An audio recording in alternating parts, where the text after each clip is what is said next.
नमस्कार.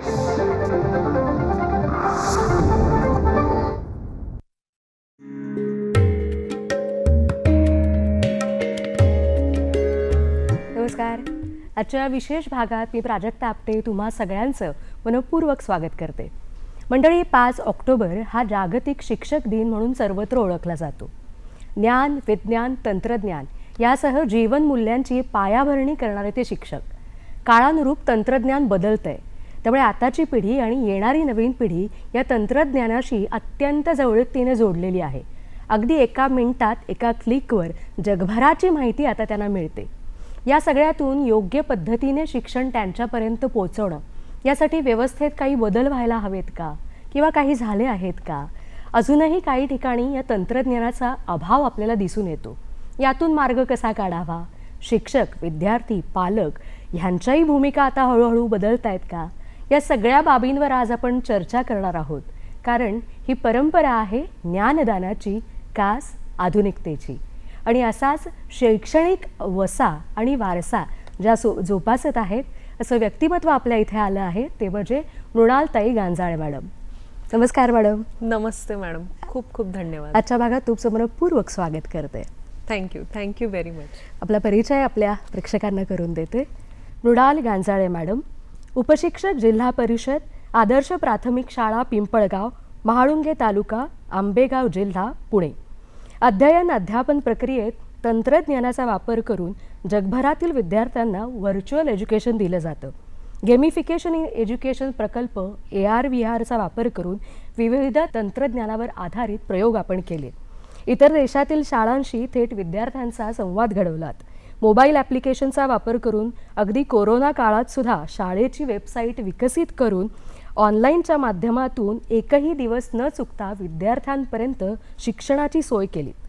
पंतप्रधान विद्यावाहिनीवर शिक्षकांसाठी मार्गदर्शक सेशनमध्ये CIET आणि NCERT याच्यामार्फत तज्ज्ञ मार्गदर्शक म्हणून सुद्धा आपण काम पाहिलेत. जानेवारी 2022मध्ये मायक्रोसॉफ्टचे CEO सत्या नडेला यांनी दिल्ली येथे आपल्या शिक्षण कार्याचे खूप कौतुक करून आपला सन्मानसुद्धा केला. राष्ट्रीय ICT विनर मेला, NCERT CIET winner 2022-2023, Savitribai Phule राज्य आदर्श शिक्षक पुरस्कार, Microsoft education exchange Sydney Australia 2020 या परिषदेसाठी सुद्धा आपली निवड झाली होती. आणि 2023मध्ये राष्ट्रपती माननीय द्रौपदी मुर्मूजी यांच्या हस्ते राष्ट्रीय शिक्षक पुरस्काराने आपणास सन्मानित करण्यात आला आहे. मुलांच्या मनातील चिकित्सेला अगदी वेळोवेळी चालना देण्यासाठी आपण कायमच प्रयत्नशील आहात. सर्वप्रथम या दिनानिमित्त आज तुमच्याशी संवाद साधायला मिळतो याचा मनापासून आनंद आहे. त्यामुळे या दिनापासूनच सुरुवात करते की या दिनाचं नेमकं महत्त्व काय सांगाल, आणि आता अलीकडच्या काळात खरं तर हा कसा साजरा केला गेला पाहिजे? नक्कीच, शिक्षक दिन हा आपल्या जगभरामध्ये 5 ऑक्टोबर रोजी साजरा केला जातो. आणि भारतामध्ये 5 सप्टेंबर आपण आपला शिक्षक दिन साजरा करतो.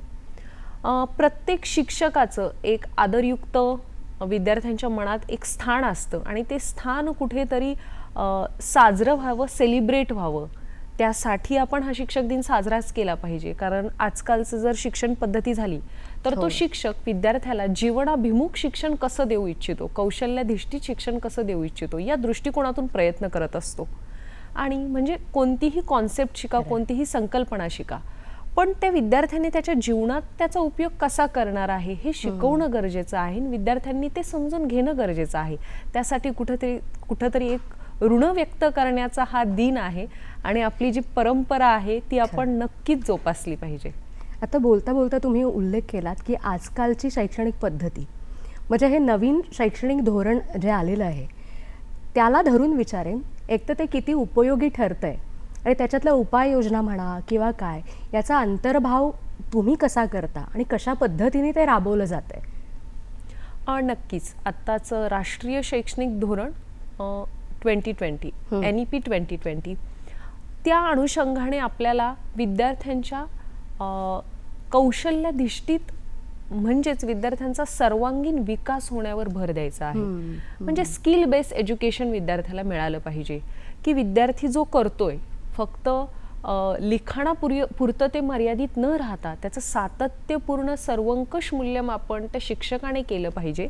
आणि शिक्षक फक्त शिकवणे ही भूमिका यामध्ये करतच नाहीये.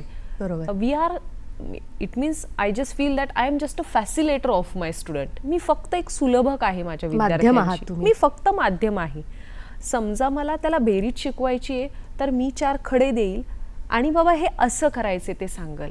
तो विद्यार्थी जेव्हा ते मोजेल तेव्हा त्याला ती कळेल. शून्याची संकल्पना मला विद्यार्थ्याला शिकवायची आहे तर त्याला ते फील झालं पाहिजे की माझ्याकडे आता काहीच नाहीये, म्हणजे माझ्याकडे शून्य आहे. तर हे कौशल्याधिष्ठित शिक्षण किंवा जीवनाभिमुख शिक्षणाकडे, त्याचप्रमाणे तंत्रज्ञानाचा वापर आपण NEP 2020 नुसार शिक्षणामध्ये केला पाहिजेत आणि नवनवीन गोष्टींचा आपण स्वीकार केला पाहिजे, जुन्याची कास धरून. तुम्ही फार छान पद्धतीने केलाय तो. सांगा ना आम्हाला त्याबद्दल, की कसा केलात आणि त्यासाठी मुलांची प्रतिक्रिया कशी कशी येत गेली? नक्कीच. आम्ही आमच्या शाळेमध्ये स्काईप इन द क्लासरूम हा एक प्रोजेक्ट सुरू केलेला आणि तो आत्ता पण राबवतोच. या अंतर्गत माझ्या वर्गातील विद्यार्थ्यांनी व्हर्च्युअल माध्यमातून, ऑनलाईन माध्यमातून इतर शाळेतील, मग ते इतर जिल्ह्यातील असू, इतर राज्यातील असू, इतर देशातील असू, अशा एकूण 35 देशांमध्ये संपर्क साधला. आणि एक वेगळ्या प्रकारचा गेम आम्ही खेळायचो, त्याला म्हणायचो मिस्ट्री स्काईप. मिस्ट्री होती, एक रहस्यमयी, माझा एक रहस्यमयी वर्ग म्हणून असा एक प्रकल्प होता. त्या अंतर्गत मला मी एक शिक्षक म्हणून मला माहित होतं की तुम्ही समजा अमेरिकेत आहात तर मला तुमचं लोकेशन माहिती आहे, तुम्हाला माझं लोकेशन माहिती आहे, पण तुमच्या वर्गातील विद्यार्थ्यांना ते माहित नाही, माझ्या वर्गातील विद्यार्थ्यांना माहित नाही. आपण एक ठराविक वेळ नेमला की या दिवशी आपण ऑनलाईन येऊया. शाळेमध्ये सगळी तयारी झाली आणि त्या माध्यमातून आम्ही एकमेकाशी जोडलो गेलो. फार तर अमेरिकेत संपर्क करायला आम्ही थोडासा शनिवार प्रेफरेबल मानायचो. तर शनिवार वेळेचा फरक. मग ते विद्यार्थी एकमेकाला प्रश्न विचारणार कसे? तर पूर्वी तर माझे विद्यार्थी घाबरायचे की मॅडम नको, आम्हाला लाज वाटते. आणि मग कसं बोलायचं, मराठीतून कसं बोलायचं? म्हटलं त्यांना एक हिंट देत गेले की प्रश्न विचारा, व्हॉट इज युअर नेम, हे तर तुम्हाला येतं, आणि घाबरायचं नाही, कारण आपण स्क्रीनवरून विचारतोय, त्यामुळं प्रश्नच नाही, लाजायचं तर बिलकुल नाही. मग विद्यार्थी विचारत गेले व्हॉट इज युअर नेम. मग त्यांना तो कॉन्फिडन्स आला. मग आता आपल्याला एक स्थान ओळखायचे, मग कसं ओळखणार? मग मी त्यांना मी आत्ताच म्हटले की आय एम जस्ट अ फॅसिलेटर, मी एक सुलभक आहे. मी त्यांना म्हटलं बघा हा नकाशा आहे, हा भारताचा नकाशा आहे, तुम्हाला त्यांचं स्थान ओळखायचे, मग सुरुवात कशापासून करणार? मग थोडीशी हिंट देत गेले. मग विद्यार्थी म्हटले मॅडम आपण दिशा विचारू. मग तुम्ही जगाच्या नकाशात कोणत्या दिशेला आहात, इथून सुरुवात झाली. मग हळूहळू दुसरे विद्यार्थी सांगितलं मॅडम मग आता ना मी हे विचारतो, ते भारताच्या शेजारी आहे का त्यांचा देश? कारण या गेम मध्ये एक म्हणजे ट्रिक होती, एक नियम होता की फक्त यस नो टाईपचेच प्रश्न विचारायचे. अच्छा. त्याचं उत्तर फक्त यस आणि नो पाहिजे. मग विद्यार्थी विचारायचे you are from east side, you are from west side, या प्रकार. आणि मग काही विद्यार्थी प्रश्न विचारणार, काही विद्यार्थी मॅप रिडिंग करणार. हा ते सांगितलंय ना ईस्ट साइडला आहेत, मग चला ईस्ट कडचेच विचारा. आता मग वेस्ट, मग एक मुलगा आला, आता मी वेस्ट विचारतो. लगेच दुसरा म्हटला मॅडम आता ईस्टला आहेत, मग वेस्टचा प्रश्नच कशाला विचारायचा? थोडक्यात असं सॉर्टिंग झालं. काही विद्यार्थ्यांनी ग्रुप केला, फळ्यावर लगेच क्वेश्चन लिहिले आणि ते सॉर्ट करत गेले. आणि जेव्हा त्यांना ते लोकेशन मिळायचं मग ते खूप खुश व्हायचे. पण यातून काय झालं, खेळातून शिक्षण मिळालं, त्यांचं कम्युनिकेशन स्किल वाढलं, त्यांचं क्वेश्चन आन्सरिंग स्किल वाढलं. आणि मी काहीच नाही केलं, आय एम जस्ट अ फॅसिलेटर. मी फक्त एक सुलभकाची भूमिका निभावली की तुम्ही तुमचं खेळा. आणि मग असं करत करत करत विद्यार्थ्यांमध्ये कॉन्फिडन्स बिल्ड झाला आणि खेळातून शिक्षण मिळत गेलं, त्यांना जगाचा परिचय झाला. नंतर आम्ही कल्चर एक्सचेंज प्रोग्राम केला. मग आपले कविता म्हणून दाखवणं, जनगणमन म्हणून दाखवणं, ह्या सगळ्या गोष्टी त्यामध्ये इन्क्लूड होत गेल्या. आणि अशा पद्धतीने आम्ही थोडासा एक मार्ग बदलला, पण दिशा मात्र तीच होती. नकाशा मला शिकवायचाच होता मुलांना, आणि ती अवघड कॉन्सेप्ट एकदम सोप्या पद्धतीने त्या मुलांना समजत गेली. एक पॉइंट असा आला होता की नायजेरियाची एक शिक्षिका होती आणि त्या विद्यार्थ्यांना, नायजेरिया आणि कोलॅबरेशन होतं, ते नायजेरिया आणि जापान आणि आमच्यामध्ये असं 3 कॉल चालू होते. त्या विद्यार्थ्यांकडे सगळ्या फॅसिलिटीज होत्या, आमच्याकडे पण आहेत, नाही असं नाही, पण त्या विद्यार्थ्यांना एकदम प्रॉपर त्यांचे टॅब वगैरे होते, ते असं प्रिंटेड सगळं होतं. मग मला पण विचार आला की आपण पण असं काहीतरी केलं पाहिजे. पण एक विद्यार्थी म्हटला, मॅडम आजच करू, बघा आता मी करतो. म्हटलं काय करणार आहेस बाळा?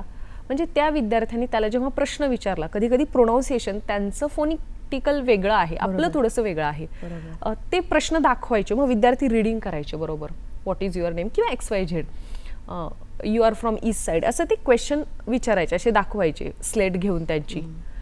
आपल्या माझ्या वर्गातील एका विद्यार्थी चटकन उठला, त्याच्याकडं पाटी होती, माझा खडू घेतला, पाटीवर बोल्ड पद्धतीने लिहिलं, मॅडम आता आपल्याकडं पाटी. सगळ्या विद्यार्थ्यांनी 2 मिनिटात पाट्या काढल्या आणि आमचं ते सुरू झालं. म्हणजे मला हे म्हणायचंय की माझ्याकडे फक्त मोबाईल आहे ना, ठीक आहे, मी त्याद्वारे सुद्धा करू शकते, फक्त करण्याची इच्छा पाहिजे. हे सगळं करताना कुठेही अडचण आली नाही, बरोबर? म्हणजे अडचणी आल्या, पण तुम्ही त्याच्यावर मात करत गेला. यावर विचारायचा मुद्दा मला असा आहे की आपण म्हणतो की जगाची भाषा किंवा व्यवहाराची भाषा मंडळी ही इंग्रजी आहे किंवा इंग्रजी आहे का? मग ह्या सगळ्यामध्ये मातृभाषेतून शिक्षण घेणं हे तुम्हाला किती महत्त्वाचं वाटतं आणि शिक्षक म्हणून तुम्ही त्याच्याकडे कसं बघता? माझा तर हा दृष्टिकोन आहे की प्रत्येक विद्यार्थ्यांनी मिनिमम 3 ते 4 भाषा शिकल्याच पाहिजे. मातृभाषेतून त्याला शिक्षण देणं गरजेचंच आहे. तो लहान, त्याचा जन्म झाल्यापासून तो ते शिक्षणच घेतोय, कोणत्या ना कोणत्या अनौपचारिक किंवा औपचारिक पद्धतीने. हा शाळेत आल्यावर तो फॉर्मल, चला पहिलीला गेला, हे पण तो लहानपणापासून शिकतोय ना. दे, मला घे, हे शिकतोय, काका बाबा हे शब्द बोलायला शिकतोय. मातृभाषेतून शिक्षण नक्कीच मिळालं पाहिजेच, कारण बहुभाषिक आपण बायलिंग्वल पद्धत वापरतोय सध्या, की विद्यार्थ्यांना सगळ्या वेगवेगळ्या भाषा आपण शिकवल्या पाहिजे. त्याला इंग्रजी सुद्धा आली पाहिजे, त्याला जर जगाला सामोरं जायचंय तर. फक्त माझं म्हणणं हेच आहे की त्याने ना त्याची भीती दूर केली पाहिजे. जेव्हा त्याच्या मनातील ही भीती आणि तो थोडासा शायनेस कमी होईल तेव्हा, आणि तो कॉन्फिडंट होईल, तेव्हा त्याला सगळ्या भाषा येतीलच असं मी म्हणेल. आणि हा मातृभाषा नक्कीच, मला एखादा प्रश्न पडलाय किंवा मला एखादी कॉन्सेप्ट नाही कळते, समजा विद्यार्थ्यांना फोटोसिंथेसिस हा एक एकदम टिपिकल शब्द आहे, हा पण मराठीतून मी सांगते ना, अरे हे म्हणजे हे, हा मॅडम आता कळालं. म्हणजे हा एक ॲडिशन. ॲडिशन काय? बेरीज. बेरीज म्हणजे काय? मिळवणे, जमा करणे, गोळा करणे. पण त्याला आपल्याला मातृभाषेतून प्रमाण भाषेकडे न्यायचे आणि प्रमाण भाषेतून आपल्याला त्याला थोडं इंग्रजीकडे पण न्यावंच लागेल. ते गरजेचं आहे, तरच तो पुढे त्या जगाला सामोरं जाणार आहे.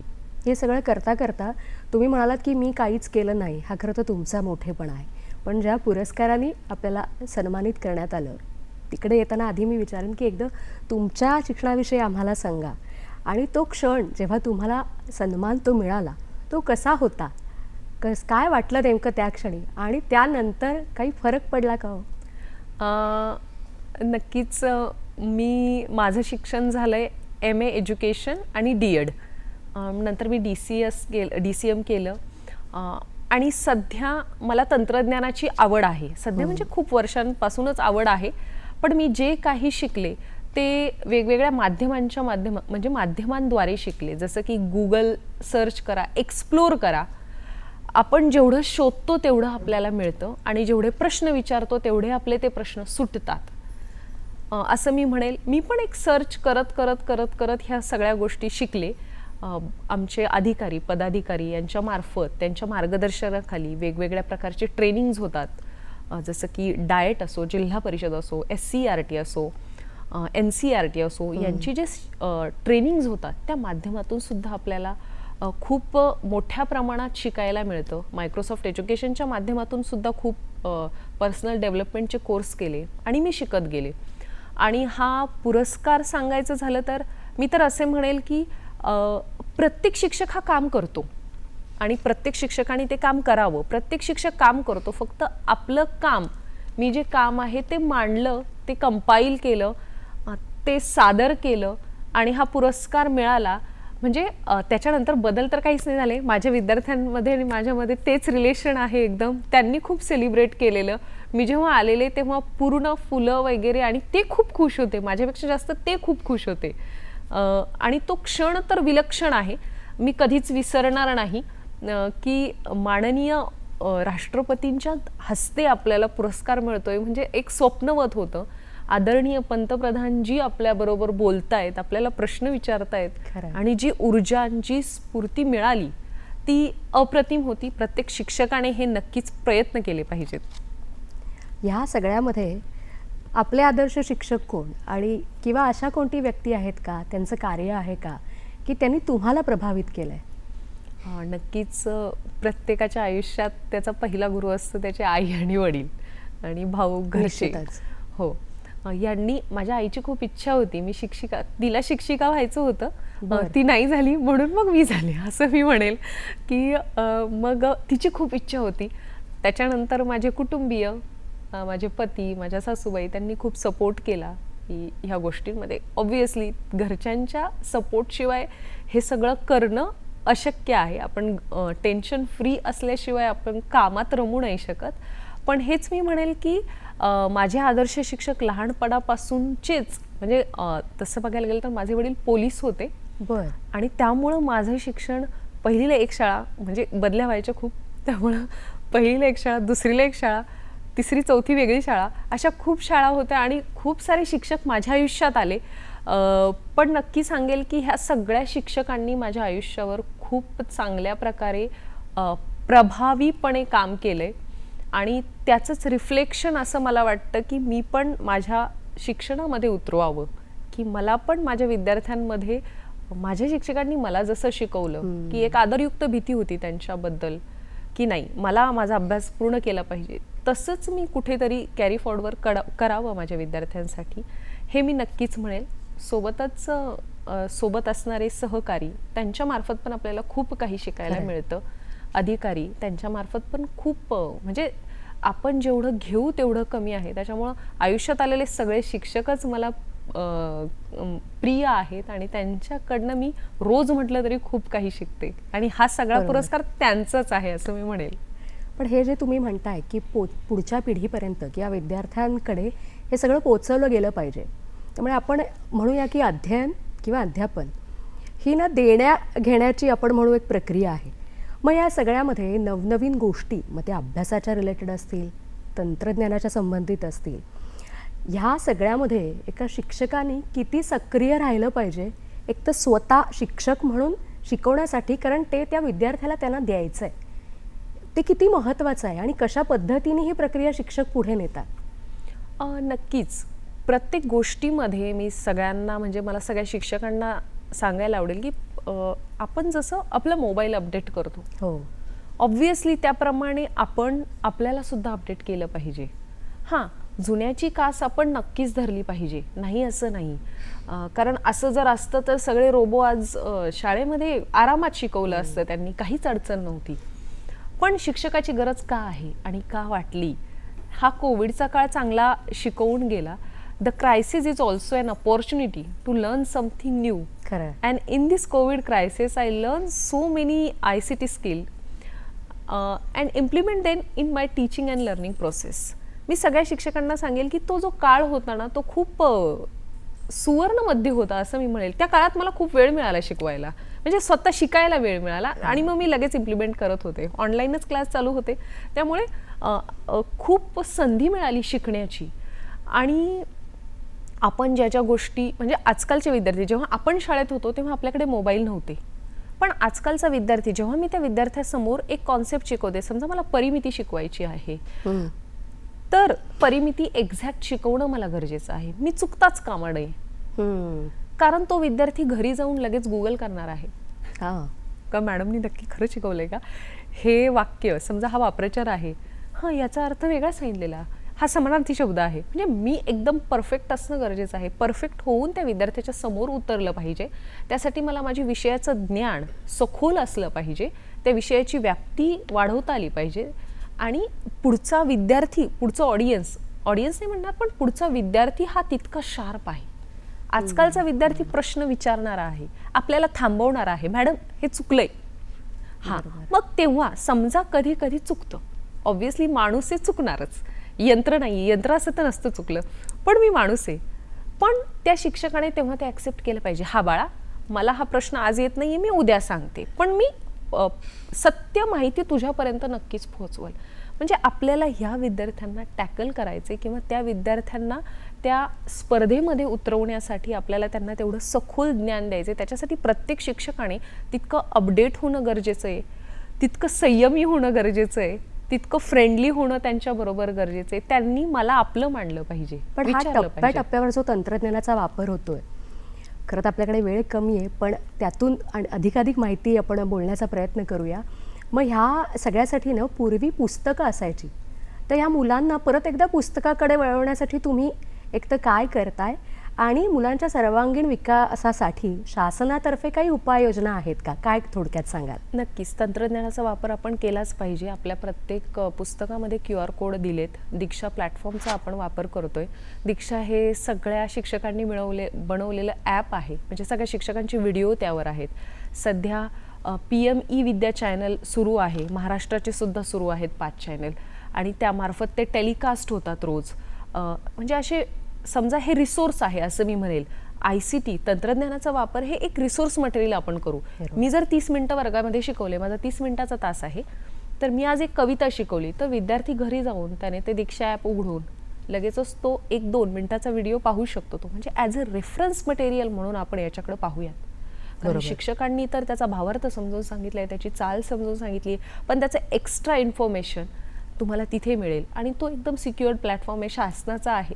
तिथे आपल्याला म्हणजे विद्यार्थ्याचं हे पण भीती नाही, त्यांचं सोशल इमोशनल लर्निंग सुद्धा आपल्याला जपलं पाहिजे विद्यार्थ्यांचं. जाता जाता अगदी थोडक्यात नवीन पिढीला आणि तुमच्यासारख्या तुमच्या सहकारी शिक्षकांना काय सांगाल? नक्कीच मी विद्यार्थ्यांना सांगाल की शिक्षणामध्ये इक्विटी आणि इक्वॅलिटी, समता आणि समानता आणणं खूप गरजेचं आहे. प्रत्येक विद्यार्थी युनिक आहे आणि मला माझ्या वर्गातील शेवटच्या विद्यार्थ्यापर्यंत पोहोचायचे. प्रत्येक शिक्षकाने जर असा प्रयत्न केला तर नक्कीच सगळे विद्यार्थी उज्ज्वल दिशेने जातील.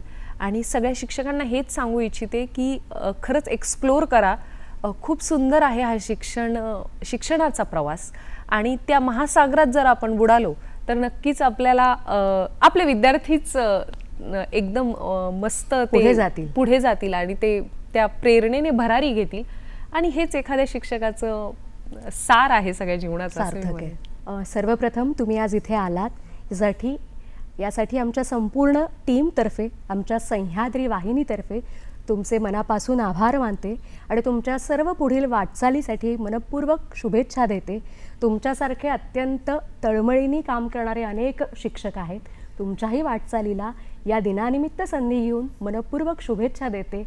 शिक्षणासारखं बहुमूल्य कार्य आपण करत आहात, त्यासाठी या तुम्हा सर्वांना मानाचं अभिवादन.